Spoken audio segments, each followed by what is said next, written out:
మీరందరూ వినడానికి సిద్ధంగా ఉన్నారని నేను నమ్ముతున్నాను.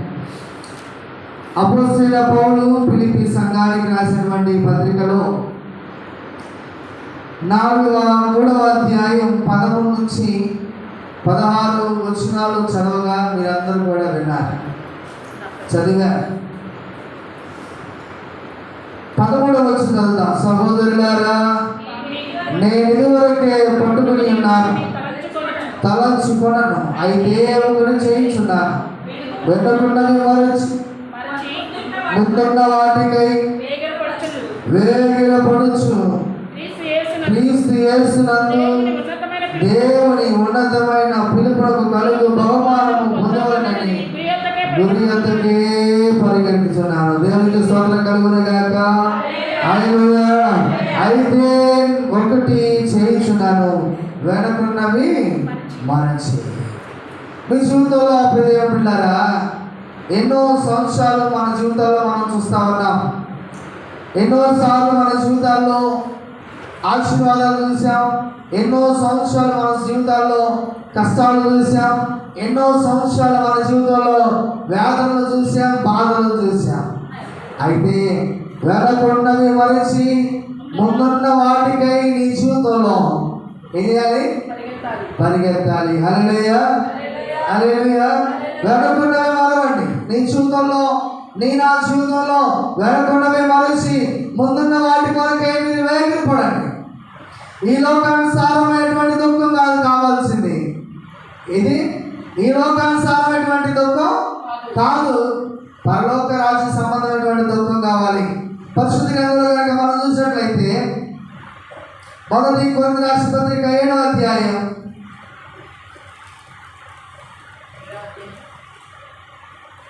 1 కొరింథీయులకు రాసిన పత్రిక అపొస్తలుడైన పౌలు 1 కొరింథీయులకు రాసినటువంటి పత్రికలో ఒక మాట రాయబడి ఉన్నది, అది నేను చదువుతాను, మీరు చూడండి. 10వ వచనం చదవండి. దైవ చిత్తానుసారమైన దుఃఖము రక్షణార్థమై మారు మనస్సును కలుగజేయును. ఈ మారు మనస్సు దుఃఖమును పుట్టించదు, అయితే లోక సంబంధమైన దుఃఖము మరణమునకు కలుగా చేయను. దేవునికి స్తోత్రం కలుగును గాక. హల్లెలూయా. అంటే లోకానుసారమైన దుఃఖం మనకి అవసరం లేదు.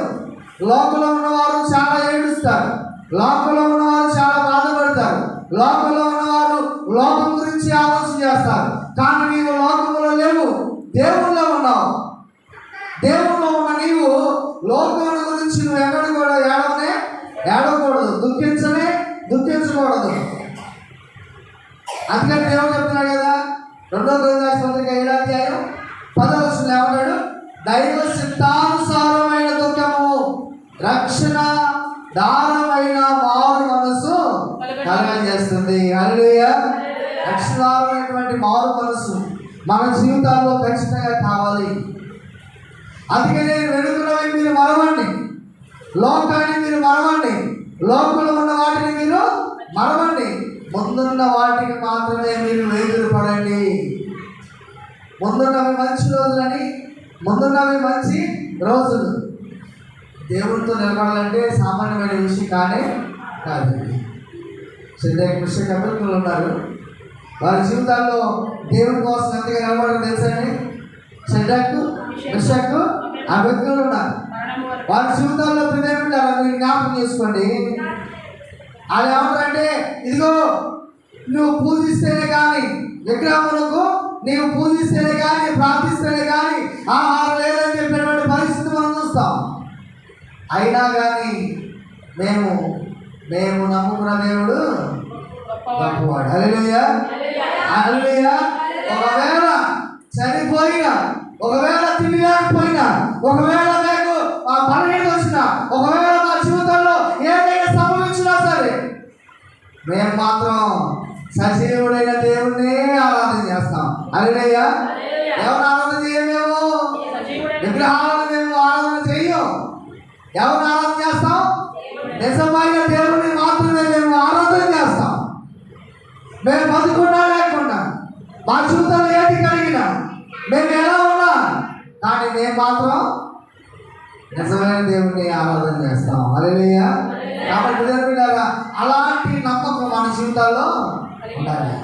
చాలా మంది అంటారు కదా మన జీవితంలో, ఎందుకమ్మా పొద్దాక లేచి కానించి ప్రార్థన అంటావు, ఆ లేచి కానించి ఉపవాసం అంటావు, లేకపోతే లేచి కానించి ఆ ప్రైజులు అంటావు, లేచి కానించి ఆ ప్రార్థనకి వెళ్తాను, చర్చికి వెళ్తాను అంటావు. ఏమి ఇచ్చాడు నీ దేవుడు అని చెప్తాం. ఏమి ఇవ్వాలి? ఎందుకంటే మంచి ఆరోగ్యం దేవుడు ఇవ్వలేదా? దేవుడికి చదవండి. హల్లెలూయా.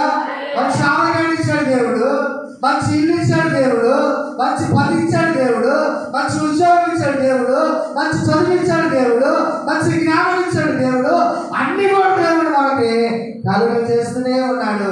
నేను ఎన్నడూ ఆయన విడిచిపెట్టలేదు. అందుకని రక్షణ, మారు మనసు, ఈ రెండు చాలా ప్రాముఖ్యమైనవి. రక్షణ, మారు మనసు మన జీవితంలో చాలా ప్రాముఖ్యమైనది. ఏదో ఒకరోజు ఒక క్షణంలో రక్షణ పొంది ఇక నేను జీవితాంతం రక్షణ, ఇదే నా జీవితంలో రక్షణ అనుకోవడం కాదండి. రక్షణ కొనసాగించాలి. ఈ రాజు సువార్త అంతం వరకు ఈ రక్షణ ఎవరైతే కొనసాగిస్తారో వారే రక్షింపబడతారు. హల్లెలూయా. మన మారు మనసు అంటే ఏంటి అర్థం? మారు మనసు అంటే ఏంటండి అర్థం? మారు మనసు అంటే అర్థం ఏంటి? చెప్పడం. మారు మనసు అంటే అర్థం ఏంటి?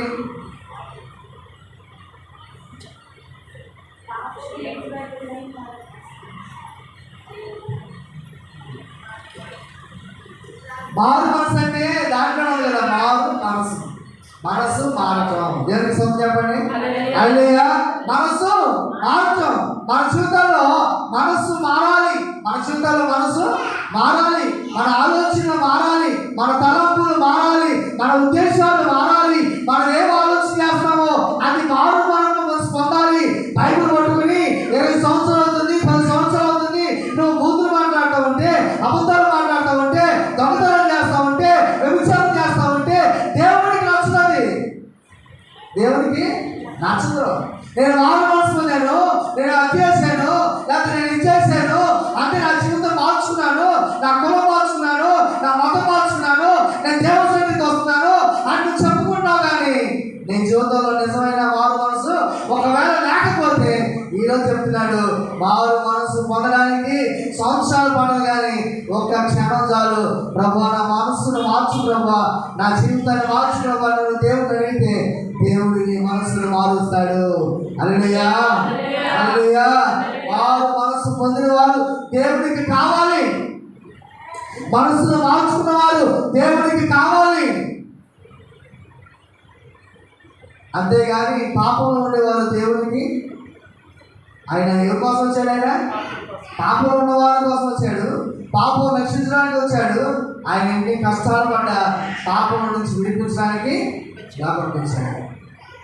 కానీ ఒకవేళ ఇంకా ఆయన వచ్చి కొన్ని వేల సంవత్సరాలు అయిపోతున్నా అదే పాపంలో మనం కనుక జీవిస్తే ఇంకా ఆయన వచ్చిన దానికి ఏదైనా వాల్యూ ఉంటుందా?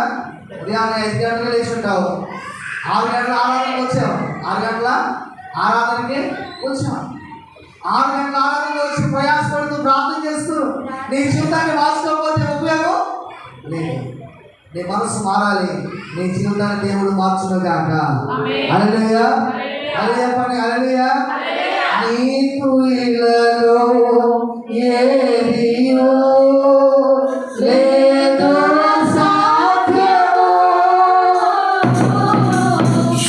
నీకు కృపలో సాధ్యమేయో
బిడ్డలారా, ఈ ఉదయకాల సమయంలో దేవుడు మనతో మాట్లాడుతున్నాడు. మారు మనసు ప్రతి ఒక్కరికి అవసరం. హల్లెలూయా. అయితే మారు మనసు పొందాలంటే ఇప్పుడు నేను మారు చెప్తున్నాను మీకు. మీరు మాట్లాడిన తర్వాత ఏం చేస్తారు? ఆ మాట్లాడిన తర్వాత ఏం చేస్తారు? పక్కన కడతారు. తెచ్చుంటారు, పక్కన కడతారు. లైట్ మూత పెడతారా? మూత పెట్టమంటారా? చెప్పానమ్మా. ఎందుకంటే ఎందుకు మూత పెడతారు? ఏమైనా పడతాయేమో, బళ్ళు పడుతుందేమో, లేకపోతే పురుగు ఏమైనా పడతాయేమో, దోమలు పడతాయేమో, అన్నం అంతా పాడైపోద్ది, కర్రీ అంతా పాడైపోద్ది, ఎలా నేను ఇలా చేయాలి కాబట్టి నేను మూత పెడితే అది ఏమైంది? జాగ్రత్తగా ఉంటుంది. రక్షణ కొనసాగించడం అంటే అంత సామాన్యమైన విషయం కాదు. ప్రతిసారి కూడా సాధారణ మనల్ని ఏం చేస్తాడంటే, ఇదిగో నిన్ను పడవేయాలని, నిన్ను పడదోయాలని, నిన్ను ఏదో రకంగా నాశనం చేయాలని ఆలోచన చేస్తాడు దేవుడు. అందుకనే రక్షణ కొనసాగించాలంటే కొన్నిటి పైన మూతలు పెట్టడం చాలా ప్రాముఖ్యం. హల్లెలూయా, హల్లెలూయా. కొన్నిటి పైన ఏం చేయాలి? మూతలు పెట్టాలి. అన్నం పాడవకుండా ఉండాలంటే మూత పెట్టాలి. కూర పాడవకుండా ఉండాలంటే మూత పెట్టాలి. నీ రక్షణ పాడవకుండా ఉండాలంటే, నీ మారు మనసు పాడవకుండా ఉండాలంటే, లోపల కలిసిపోకుండా ఉండాలి అంటే కొన్నిటి మీద మూతలు పెట్టడం చాలా ప్రాముఖ్యమని దేవుడు ఈ ఉదయకాల సమయంలో నీకు బోధిస్తున్నాడు, నాకు కూడా బోధిస్తున్నాడు. హల్లెలూయా. షడ్రక్ మిషక్ అబేద్నెగోకు ఇచ్చినటువంటి ఆ రక్షణ జీవితాన్ని దేవుడు మనకు కూడా కలుగజేయును గాక. హల్లెలూయా, హల్లెలూయా. వేటి మీద మూతలు కావాలి? 5 types ఆఫ్ లిపిల్స్ మనం చెప్తాం. 5 రకాలైనటువంటి మూతలు. ఎన్ని రకాలైన? 5 రకాలైన మూతలు ఉంటే మన జీవితంలో మన రక్షణ ఎవ్వరూ కూడా కొట్టేయడానికి అవకాశం లేదు. మనందరూ కూడా తెలిసిన విషయాలే చెప్తారు. నిద్రపోయిన గట్టికి సపోర్టాలి. దేవుడికి సొంత కలుగుడు కాక. హల్లెలూయా. నిద్ర మాత్రం పోదండి. దావీదు కుమారుడా నన్ను దాటిపోకయా, నజరేయుడు వాడా దావీదు కుమారుడా నన్ను దాటిపోకయా, నజరేయుడు వాడా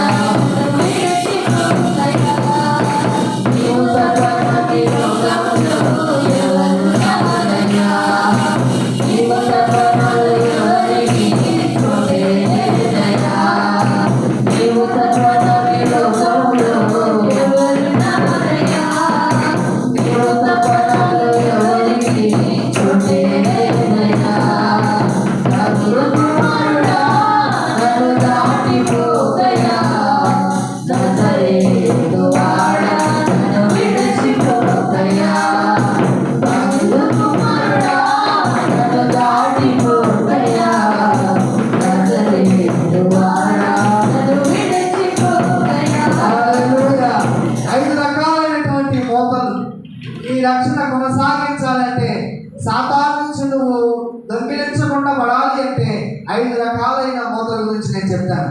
ఏము గ్రంథము 31వ అధ్యాయం 1వ వచనం చదువుదాం. ఏము గ్రంథము 31వ అధ్యాయం 1వ వచనాన్ని మనం చదువుదాం. నేను నా కన్నులతో అమ్మా నిబంధన చేసుకుంటుని,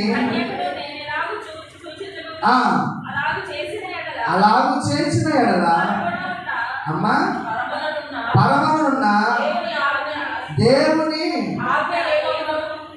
దేవుని ఆజ్ఞ ఏమి అగును. హల్లెలూయా. నా కన్నులతో నేను నిబంధన చేసి ఉన్నాను.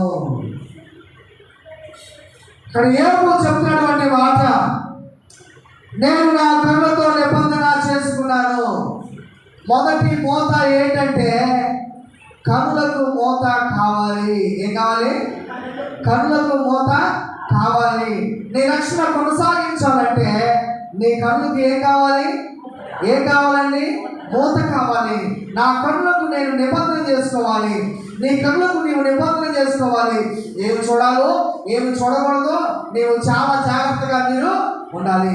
మా తెలిసిన వాళ్ళ సహోదరుని ఆ గొడవ అంటే చాలా ఇంట్రెస్ట్. ఏంటంటే మీలో చాలా మంది ఉంటారు కదా, గొడవలు అంటే చాలా ఇంట్రెస్ట్. ఎవరైనా ఇద్దరు కుటుంబాలు తన్నుకుంటున్నా, కొట్టుకుంటున్నా, అరుచుకుంటున్నా, వీళ్ళు ఎక్కడ ఉన్నా, ఏ మతాల్లో ఉన్నా, వీళ్ళు వెళ్ళిపోయి వీళ్ళు అక్కడ నుంచి వెళ్ళిపోయి ఎక్కడైతే గొడవ జరుగుతుందో అక్కడికి వెళ్ళి చూస్తూ ఉంటారు. నేను అనుకుంటాను, పరుగులు చేస్తుంటే అయ్యో నడుచుకుంటూ వెళ్ళిపోతుంటే వీళ్ళు వెళ్ళి మొత్తానికి కంట్రోల్ చేస్తారు అనుకుంటా, వీళ్ళు వెళ్ళి వాళ్ళ మాటలని కంట్రోల్ చేసి వాళ్ళు చాలా జాగ్రత్త చేస్తారు అనుకుంటాను నేను. కానీ లేదేదో తెలిసి అక్కడికి వెళ్ళి వారు ఎవరైతే గొడవ ఆడుకుంటున్నారో వాళ్ళ దగ్గరికి వెళ్ళి వాళ్ళు గొడవ ఆడుకుంటుంటే చూస్తూ ఉన్నారు వీళ్ళు. దీంట్లో ఒక సమస్య కూడా ఉందండి. ఇద్దరు మధ్యలోకి వెళ్తే మూడో వాడికి దెబ్బ పడతాయంట. ఎవరికైతే ఇద్దరు దగ్గరికి వెళ్తే ఇద్దరు మధ్యలో గొడవలోకి వెళ్తే ఎవరికి పడతాయి? మూడో వాడికి దెబ్బ పడతాయి. వీళ్ళు చూస్తూ ఉంటారు. వీళ్ళకేంటి ఆనందం? నేత్రానందం. ఎంత ఆనందమో కొంతమంది గొడవ పడుతుంటే, వాళ్ళు గొడవ పడితే కాదు నేత్రానందం. ఎవరు పడితే? పక్కన పడితే భార్య పక్కన గొడవ ఆడుకుంటుంటే అసలు మొత్తం చుట్టంతా పెట్టేస్తారు. ఇక పెట్టేసి ఏమంటున్నారో, ఏం గొడవ ఆడుకుంటున్నారో అని చెప్తా ఉంటారు పక్కన వాళ్ళు. నీ జీవితం అలా ఉండకూడదు. దేవుడి సమయం చెప్పండి. నీ కళ్ళు అలా ఉండకూడదు. నీ కళ్ళు ఏ కాదు కూడా పై వాటి మీద లక్ష్యం ఉంచాలి తప్ప లోక వైపు కానీ కింద వైపు కానీ నువ్వు చూడకూడదు. దేవుడికి స్తోత్రం కలుగును గాక. అల్లుగా చాలా మంది ఫోన్ ఇచ్చేస్తారు. ఫోన్ ఇచ్చేసినప్పుడు ఏది చూడాలో అదే చూడాలి, కానీ ఏది చూడకూడదో అది చూడడానికి దేవుడు మనకి పర్మిషన్ ఇవ్వలేదు. నువ్వేం చూడాలో అదే చూడాలి, ఎంతవరకు వాడాలో అంతవరకే వాడాలి. అంతేగాని దేవుడు కళ్ళు ఇచ్చాడు కదా అని మనం కనుక ఎక్కువసేపు వాడితే మనకేమొచ్చాంటే మనకేమొచ్చిందండి? కళ్ళు పడుతుంది. అంటే కొంతమంది చదువుకొని కళ్ళు పడుతుంది అనుకోండి. కానీ కొంతమంది ఎక్కువగా ఫోన్లో చూడటం వల్ల ఏమొచ్చింది? కళ్ళు పాడైపోతాయి. కాబట్టి నీ జీవితంలో ఫోన్ వాడేటప్పుడు ఎంతవరకు వాడాలో అంతవరకే వాడాలి. నువ్వు కళ్ళు చూసినప్పుడు ఎంతవరకు చూడాలో అంతవరకే చూడాలి. గొడవ చూడటానికి కాదు దేవుడు నీకు కళ్ళు ఇచ్చింది. దేవుని వాక్యాన్ని చదువుతావని. దేవుడికి స్తోత్రం కలుగును గాక. హల్లెలూయా. ప్రియమైన మా దేవుని బిడ్డలారా, దేవుడు చెప్తున్నాడు చూడండి. ఎబ్రీ రాసిన పత్రిక 2వ అధ్యాయం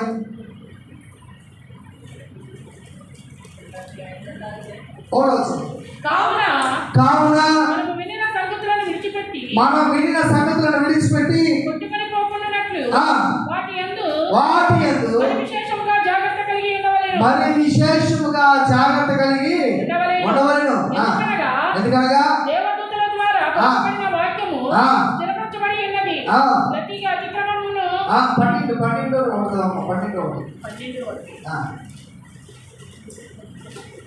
ఇంత గొప్ప మేఘం వలె మనల్ని ఆవరించినందున మనము కూడా ప్రతి భారమును సులువుగా చిక్కులు పెట్టే పాపమును విడిచిపెట్టి విశ్వాసకర్తయగు దానిని కొనసాగించువాడు యేసు వైపు చూచుచు మన ఎదుట ఉంచబడిన పందెములో ఓపికతో పరిగెత్తుము. దేవుడికి స్తోత్రం కలుగును గాక. ఎవరైనా చూస్తూ చూస్తామా అమ్మా? ఎవరైనా చూస్తూ యేసు వైపు చూస్తూ, ఎవరైనా చూస్తూ యేసు వైపు చూడు, నీ భారం అంతా తీరిపోతుంది. హల్లెలూయా. యేసు వైపు చూడు, నీ భారం అంతా తీరు, లోకానికి చేరు, లోకానికి చేరు.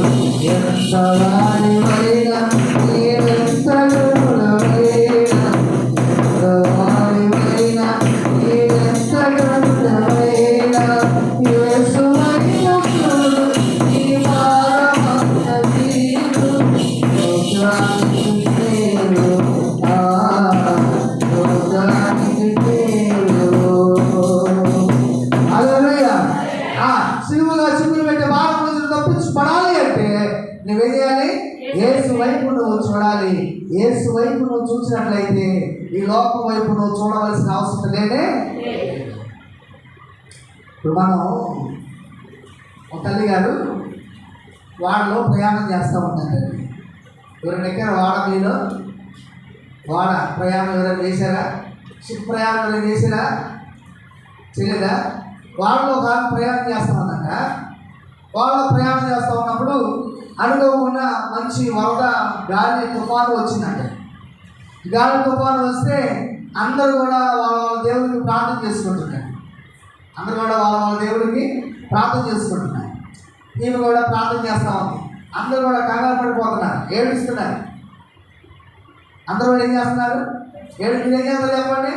గాలి తుఫాను 10 నిమిషాలు వచ్చిపోతామంటే మీరు ఏం చేస్తారు? ఆనందంగా గంతి చేస్తారు. ఆనందం చేసినట్టు చెప్పరండి. ఆనందంగా గంతి చేస్తారు కదా, ఏం చేస్తారు? ఏడుస్తారు కదండి, ఏడుస్తారు, రోధిస్తారు, బాధపడతారు. అయ్యో నేను ఏమైపోతాను, చనిపోతానేమో, నేను ఎలా, నా జీవితం ఎలా అని బాగా కృంగిపోయినటువంటి పరిస్థితి వెళ్ళిపోతాం, ఏడుస్తాం. అందరూ కూడా ఏడుస్తా ఉంటే ఒక ఆమె మాత్రం ఏడవట్లేదంట. ఆమె దగ్గరికి వెళ్ళి, అమ్మా ఎందుకు నువ్వు ఏడవట్లేదని ఆమె అడిగితే ఆమె అన్నచాయా నాకు 2 కుమార్తెలు ఉన్నారు. ఎంతమంది కుమార్తెలు? 2 కుమార్తెలు ఉన్నారు. ఒక కుమార్తె అనుకోకుండా చనిపోయింది. రెండో కుమార్తె ఉంది. ఆమె నేను ఎక్కడికైతే వెళ్తున్నానో ఆ ప్రాంతంలో నివసిస్తా ఉంది. ఒకవేళ నాకు భయం లేదు, నేను దిగులు పడను, నేను ఏడవను, నేను దుఃఖించను. ఎందుకంటే ఒకవేళ నేను చనిపోతే నా పెద్ద కుమార్తె దగ్గరికి నేను వెళ్తాను, ఒకవేళ బతుకుంటే చిన్న కుమార్తె దగ్గరికి వెళ్తాను. దేవునికి స్తోత్రం కలుగుగాక. ఒకసారి ఎన్ని సమయంలో దేవుడు ఆమె నమ్మకం చూడండి, ఆమె నమ్మకం చూడండి. మన నమ్మకం ఏంటి? మనకు నమ్మక అసలు ఇలా జరిగితే చాలు, ఆటో పంచి పెట్టి చాలు. ఇక మనం ఏంటి చెప్పం? ఆటో పంచి పెట్టిందంటే చాలు, అయ్యో చచ్చిపోయాం, అమ్మో చచ్చిపోయాం, ఇంకేముంది అనుకుంటాం కదా. దాని విశ్వాసం ఎలాంటిదంటే నేను బతుకుంటే చిన్న కుమార్తెకి వెళ్తా, ఒకవేళ చనిపోతే నా కుమార్తె పెద్ద దేవుడు వెళ్తుంది, నేను ఆ కుమార్తె దగ్గరికి వెళ్తాను. యేసు వైపు చూస్తే కలిగేటువంటి ఆ ధైర్యం, ఆ విశ్వాసం నీ జీవితంలో కూడా కలగాలని దేవుడు ఆశపడుతున్నాడు. హల్లెలూయా. వ్యర్థమైన వాటిని నీవు చూడవద్దు. దేవునికి స్తోత్రం కలుగును గాక. 119వ కీర్తన 37 వచ్చి చదువుదాం. 119వ కీర్తన 37 వచ్చి చదువుదాం. కీర్తన భాగంలో నుంచి త్వరగా.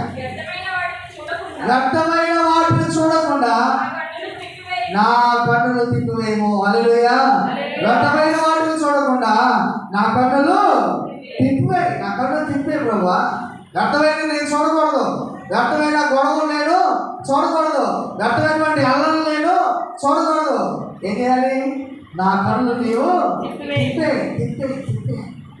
మనోళ్ళు ఎక్కడైనా దాన్ని ఏమంటారు, ఊరేగించాడు, మనోళ్ళు అక్కడ చూస్తూ ఉంటారు. ఏంటో వారు మనసు పొందే రక్షణ పొందాం. ఆ ఊరేగింపులో కూడా మనం కూడా గొడవ మూసుకుంటుంది ఉపయోగం లేదు. ఇదిగానే మీరు గమనించండి. దేవుడు చెప్తున్నాడు, నీ రక్షణ కొనసాగించబడాలి అంటే, లేకపోతే నీ మారు మనసులో కొనసాగించబడాలి అంటే కన్నులకు మోత చాలా ప్రాముఖ్యం. హల్లెలూయా. హల్లెలూయా. రెండోది చూద్దాం. 39వ కీర్తన 1వ వచనం. 39వ కీర్తన 1వ వచనం. అమ్మా నా నాలుకతో పాపము చేయకున్నట్లు నా మాటలను జాగ్రత్తగా చూసుకొందును.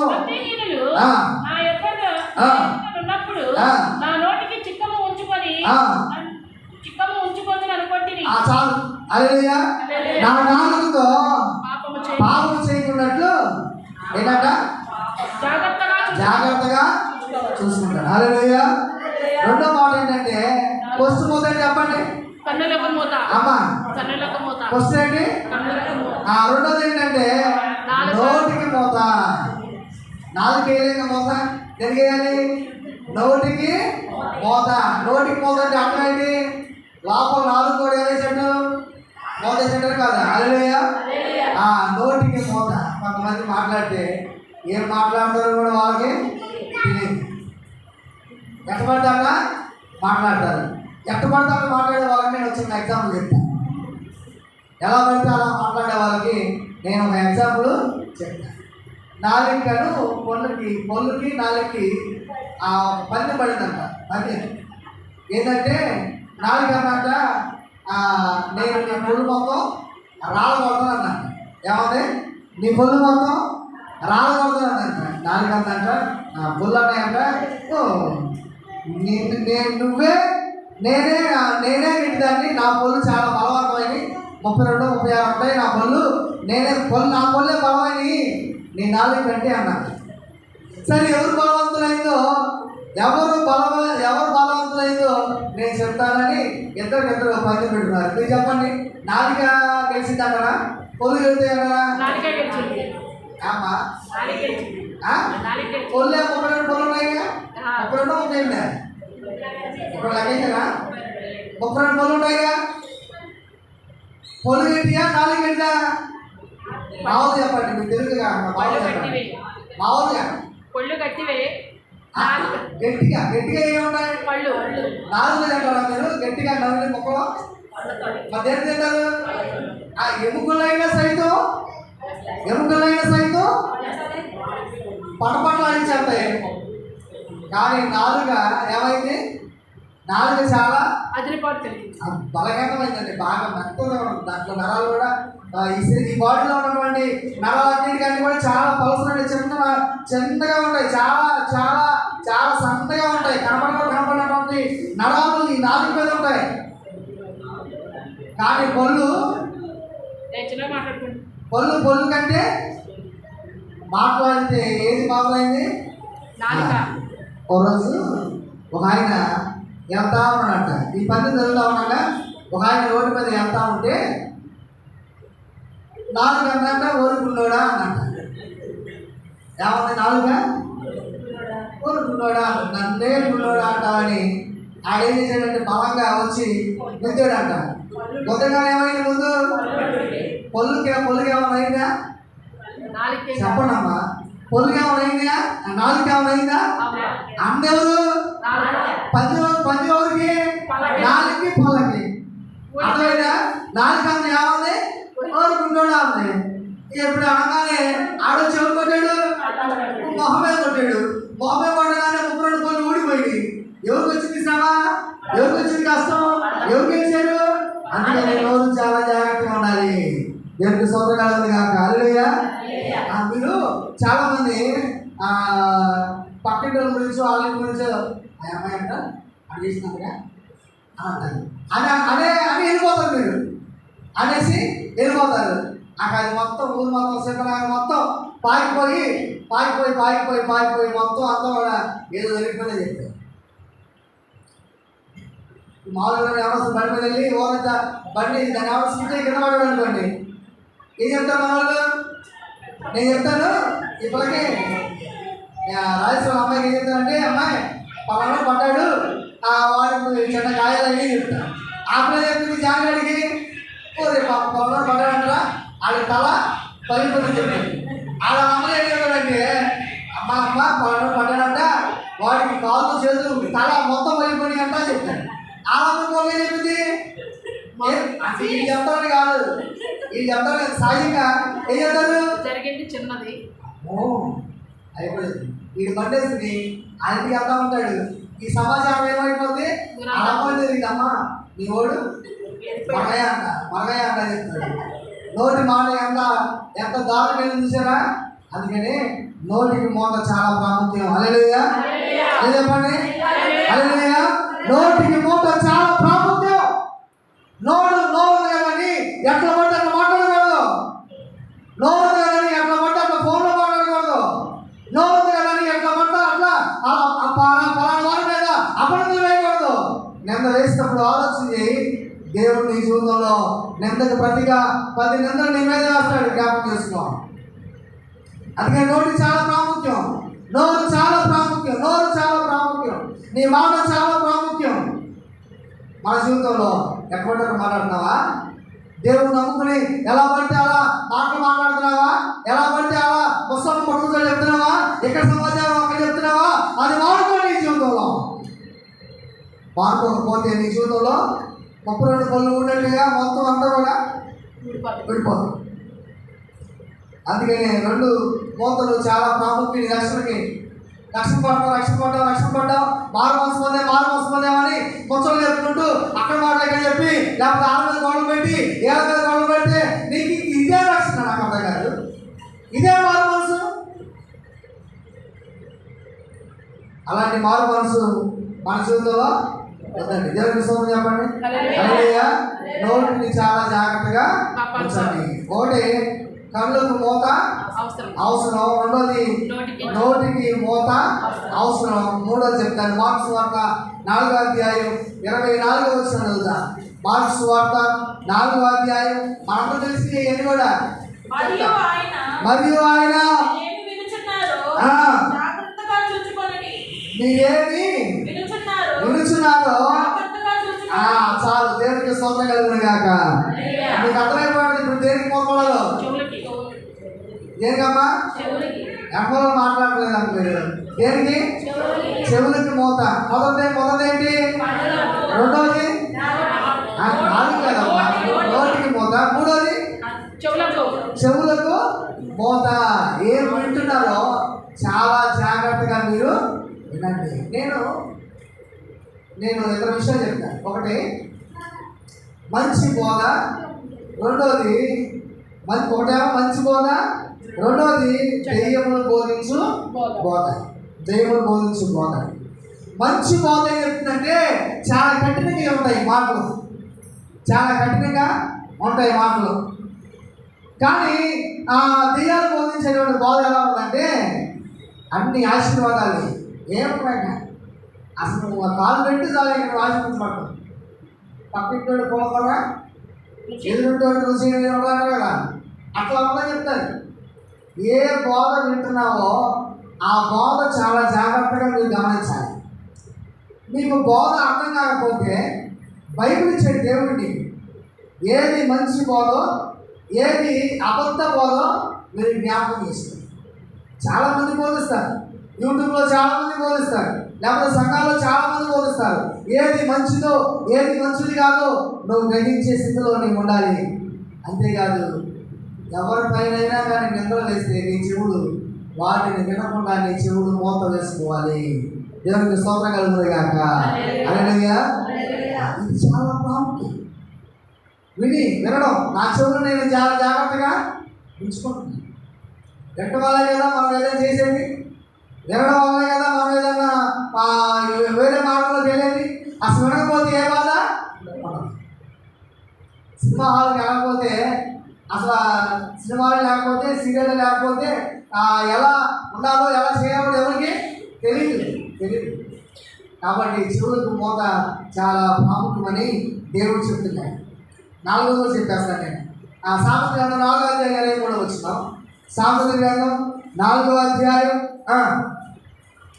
23వ వచనం. నీ హృదయములో నుండి అన్నిటికంటే ముఖ్యముగా హల్లెలూయా. దేవునికి స్తోత్రం కలుగును గాక. హల్లెలూయా. హల్లెలూయా. ప్రియమైన 4వది ఏంటంటే హృదయంలో మూత వేసుకోండి. హృదయంలో ఎవరు పడితే ఆలోచించుకోమాకండి. హృదయం చాలా ప్రాముఖ్యమైనది. హృదయమే అన్నిటికంటే మోసకరమైనది.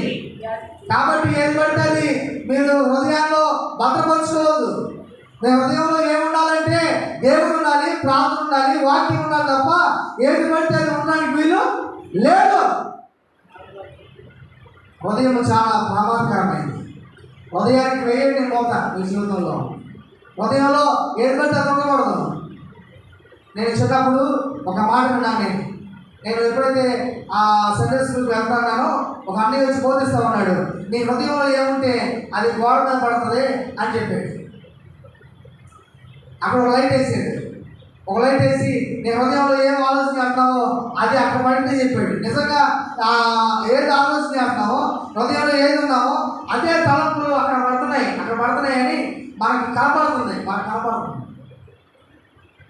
కొంతమంది సిగరెట్ తాగుతారు.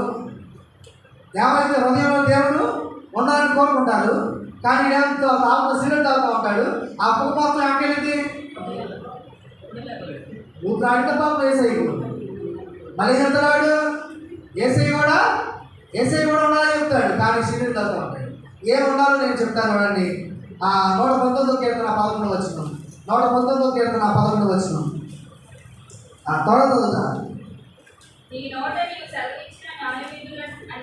నా పెదవులతో వివరించుదును. సర్వ సంపదలు జరిగినట్లు నీ నాశనములు నీ ఎదుట నేను పాపము చేయకుండునట్లు 119:11 నీ ఎదుట నేను పాపము చేయకుండునట్లు నా హృదయములో నీ వాక్యము ఉంచుకొని హల్లెలూయా. హృదయంలో ఏం ఉంచుకోవాలమ్మా? ఏం ఉంచుకోవాలి? హృదయంలో దేవుని మాటలు ఉంచుకోవాలి. హల్లెలూయా. హృదయంలో దేవుని వాక్యం ఉండాలి. మరొక దానికి మీరు అవకాశం ఎవరే ఇవ్వద్దు. రెండోది చెప్తున్నాడు ఫిలిప్పీయుల పత్రిక 4వ అధ్యాయం. ఎక్కడే ఉన్నది చూడండి, 6-7 వచనాలు ఉన్నది. 6-7 వచనాలు ఉన్నది. దీనిని గూర్చి చింతపడకుడి, కానీ ప్రతి విషయం సమస్త జ్ఞానమునకు మించిన దేవుని సమాధానము యేసుక్రీస్తు వలన మీ హృదయములకును మీ తలంపులకును కావలియుండును. చాలండి. అంటే ఏముండాలి? మన హృదయంలో ప్రార్థన ఉండాలి. హల్లెలూయా. ఏముండాలి? హృదయంలో ఏముండాలి? ప్రార్థన ఉండాలి. హృదయంలో ఎవరు ఉండాలి? దేవుడి వాక్యం ఉండాలి. హృదయంలో ఏముండాలి?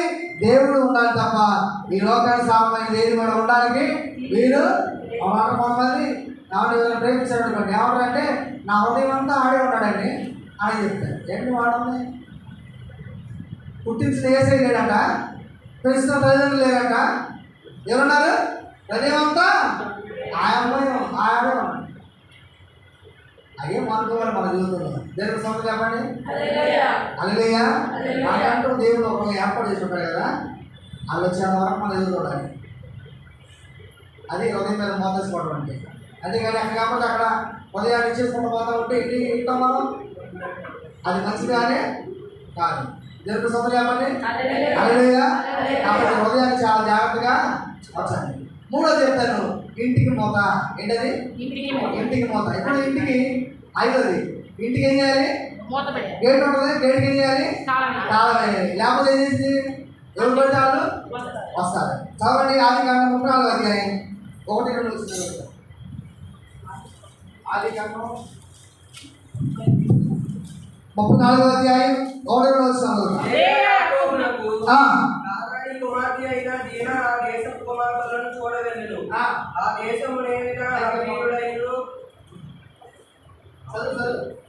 కుమారు కుమారుడకు శకునము ఆమెను చూసి ఆమెను పట్టుకొని ఆమెకు సహించి ఆమెను అవమానపరిచెను. అతని మనస్సు యాకోబు కుమార్తె అయిన దీనా మీదనే ఉండేది. చాలు. ఇక్కడ ఏమన్నాడంటే మీరు గమనించినట్లయితే ఇక్కడ తప్పు జరగడానికి కారణం ఏంటంటే ఇంటికి ఏం లేదు, మోత లేదు. ఇంటికి మోత చాలా ప్రాముఖ్యం.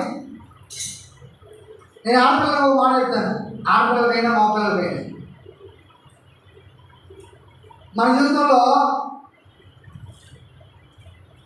స్త్రీ అనేటువంటిది చాలా ప్రాముఖ్యం. స్త్రీ అనేటువంటిది ఒకవేళ ఎవరితో మాట్లాడాలనుకుంటే 3 minutes కంటే ఎక్కువ మాట్లాడదు. ఎక్కువ మాట్లాడడం వల్ల కూడా ఏమవుతుంది? అబద్ధాలు పెరుగుతాయి. కొంతమంది పెడతారు ఫోన్ అంతే, చెవులు పోతానే ఉండరు. ఇంకా గంటలు మాట్లాడుకుంటారు. అది మంచిది కానీ కాదు. ఏదైనా కుటుంబ విషయాలు అయితే మాట్లాడాలి కానీ లేకపోతే వేరే వాళ్ళు తెలియని వ్యక్తులతో మాట్లాడేటప్పుడు 3 నిమిషాల కంటే ఎక్కువ ఎవరు రాంకాలు చేస్తాడు. గంట మాట్లాడితే ఏమనుకుంటాడు? మిస్బిహేవ్ చేస్తాడు. కాబట్టి మీరు 3 నిమిషాల కంటే ఎక్కువ మాట్లాడదు. ఒకవేళ రోడ్డు మీద మాట్లాడేటప్పుడు మీరు ఏం చేస్తారంటే 3 అడుగులు దూరంలో మాట్లాడాలి. ఇది 3 అడుగులు దూరంలో మాట్లాడాలి. దగ్గరగా మాట్లాడాలనుకోండి, ఎవరు అడిపోయి పోస్తారు మా సంగతులు. పలానా అమ్మాయి ఆడికి మాట్లాడుతుంది, ఆడికి అమ్మాయి ఏమైతే చెప్పాలి, ఆడికి అమ్మాయి ఇది లోపల జరిగేదే. ఇది నేను కొత్త చెప్తున్నారు, మీరు అయ్యారు కొత్త చెప్తున్నారు, బాగానే అవుతున్నారు. లోపల జరిగేది వాళ్ళు 3 అడుగులు దూరంలో ఉండి మీరు మాట్లాడాలి. అప్పుడు మన మీదకి ఏం మచ్చ రాదు. 3 చెప్పనా? మరో 3 ఏంటంటే 3 వెళ్తున్నప్పుడు మాట్లాడాలి. ఎవరినప్పుడు? మరి ఆ 3 నిమిషాలైనా 3 ఉండాలి. ఇద్దరు ఉండకూడదు, 3 వ్యక్తులు ఉండాలి. పిల్లరా, దేవుడు తన ఇంటి పట్ల చాలా శ్రద్ధ కలిగి ఉన్నాడు. బిడ్డల పట్ల చాలా శ్రద్ధ కలిగి ఉన్నాడు. కుటుంబం పట్ల చాలా శ్రద్ధ కలిగి ఉన్నాడు. కాబట్టి ఎన్ని సమస్యలు వచ్చినా, ఎన్ని కష్టాలు వచ్చినా, భార్య చనిపోయినా, లేకపోతే బిడ్డలైపోయినా, అయినా కానీ భార్య వెళ్ళిపోయి విడిచిపెట్టి వెళ్ళిపోయినా, ఆ బిడ్డ చనిపోయినా కానీ ఏమి మాత్రం లేదు, దేవుడిని విడిచిపెట్టలేదు. కానీ దానికి ఆ కారణం తెలుసా? తన కంటికి ఏమన్నాడు? మూత పెట్టుకున్నాడు. తన నోటికి, మూత పెట్టుకున్నాడు. తన చెవులకి, మూత పెట్టాడు. తన హృదయానికి, మూత పెట్టాడు. తన ఇంటికి మూత పెట్టాడు. చూడండి, నీ జీవితం కూడా బాగుపడాలంటే వీటన్నిటి విషయాలు చాలా జాగ్రత్తగా మీరు ఉండాలి. వీటన్నిటి విషయం చాలా జాగ్రత్తగా ఉండాలి. అప్పుడే నీ కుటుంబం బాగుపడుతుంది, నువ్వు బాగుపడతాను. లేకపోతే ఒకసారి ఉంది కదా, ఎద్దెళ్ళి చేలో వస్తే తోడల్ని గడ్డ మీద వస్తుందా? పోయినా ఎద్దు అక్కడ వేస్తే కాబట్టి మీరు గమనించండి, మీ జీవితంలో ఎయిది చాలా ప్రాముఖ్యం. మనం అనుకుంటాం ఎయిది ఆంధ్రలే అనుకుంటాం కదానే, కంటి ఆంధ్రలే అనుకుంటాం. కానీ చాలా ప్రమాదం. దావీదు గది మీద నుంచి వస్తున్నాడు, కంటితో చూశాడు, పాపం చేశాడు. బైబిల్ రాయడం ఉన్నది, ఆయన ఏడుస్తున్న పరుపు కూడా కొట్టుకుపోయి అంతగా పడ్డాడట. అసలు ఏం లేదు. దావీదు జీవితంలో ఒకసారి పాపం చేశాడు, తన భర్త చేశాడు. అంత కూడా అయిపోయిన తర్వాత పశ్చాత్తాపడడానికి ఆ కీర్తన గ్రంథం 6వ అధ్యాయం ఉన్నది. ఆయన కొనుక్కొని ఏడుస్తున్న ఆ కొడుకు కూడా వెళ్ళిపోయేందుకు పశ్చాత్తాపడ్డాడు. కానీ మనం పాపం చేసినా, తప్పు చేసినా పశ్చాత్తాపడేటువంటి రోజు మన జీవితాల్లో లేవు. దేవుడు చెప్తున్నాడు, నువ్వు కంటికి మూత చాలా ప్రాముఖ్యం, నోటికి మూత చాలా ప్రాముఖ్యం, చెవుకి మూత చాలా ప్రాముఖ్యం, హృదయానికి చెవు మూత చాలా ప్రాముఖ్యం, నీ ఇంటికి మూత చాలా ప్రాముఖ్యం. ఎందుకంటే మనం 9 అన్ని డోర్లని క్లోజ్ చేసుకుని మనం కొనుక్కుంటాం. ఎక్కడ పోతాం? ఎందుకు డోర్లు ఓపెన్ చేయడం? గమనించి పట్టాడు. ఎవరు పడ్డారు? గమనించండి. ఈరోజు ఉన్న వాక్యం చాలా ప్రాముఖ్యమైనది. నీ జీవితంలో బాగా జ్ఞాపకం చేసుకో. చాలామంది పాస్టర్లు వస్తారు, వెళ్తారు, పోతూ ఉంటారు. కానీ నీ జీవితంలో మరి బాగా జ్ఞాపకం చేసుకో. నీ అవయవాలే నీ కంటి కనపడుతూ ఉంటాయి. నీ కంటి విషయంలో, నోటి విషయంలో, చెవి విషయంలో, హృదయం విషయంలో, అలాగే నీ ఇంటి విషయంలో జాగ్రత్తగా ఉండు, జాగ్రత్తగా ఉండు, జాగ్రత్తగా ఉండు. దేవుడు జాగ్రత్తగా ఉన్నాడు. ఎంత పోయిందో అంత దేవుడు తీసుకొచ్చాడు. నీ జీవితంలో కూడా నువ్వు ఎంత జాగ్రత్తగా ఉంటే అంత మేలు దేవుడు నీ జీవితం చేస్తాడు. అటు వారిగా దేవుడు మనల్ని చేసి నడిపించుగాక. ప్రార్థన చేస్తున్నా పరిశుద్ధుల నిబంధనలు ఈరోజు నేను ఇచ్చిన వాక్యం బట్టి నీకు ఇస్తుంటాను. మేము మాతో మాట్లాడిన ప్రతి మాటను బట్టి నీకు వందనాలు. మీరు మాతో ఉండండి, మిమ్మల్ని దర్శించి నడిపించమని యేసు నామములో వేడుకొంచున్నాము తండ్రి. ఆమేన్.